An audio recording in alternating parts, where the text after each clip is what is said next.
Sensiz yollarda kalıp gözlerim intizardayam ya gel gel. Ahdi unutma görüş yeri tek bir bahardayam ya gel gel.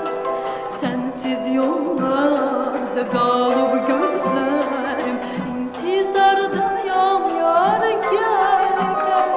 Ahdi unutma görüş yeri tek bir bahardayam yar gel. Vefadarım benim, ilk baharım benim, eşkinde görmüşem saadetimi. Menden dönsen eğer ayın güneşin söyler, gönül verdiğim garu mehabbetimi.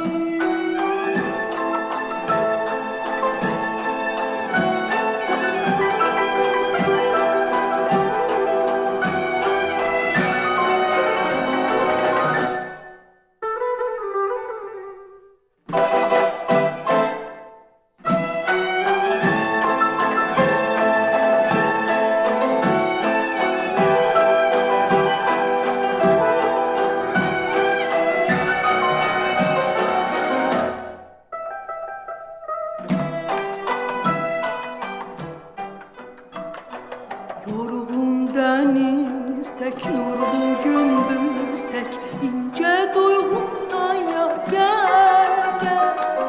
Benim hayatım benim ümidim şirin yuhumsan ya gel gel.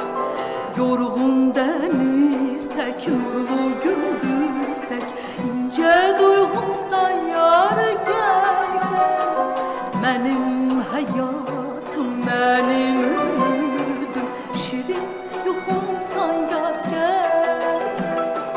Vefadarım benim, ilk baharım benim, eşkinde görmüşem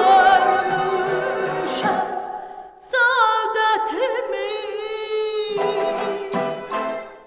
Menden dönsen eğer ayın güneşin söyler, gönül verdiğim garu mehabbetimi.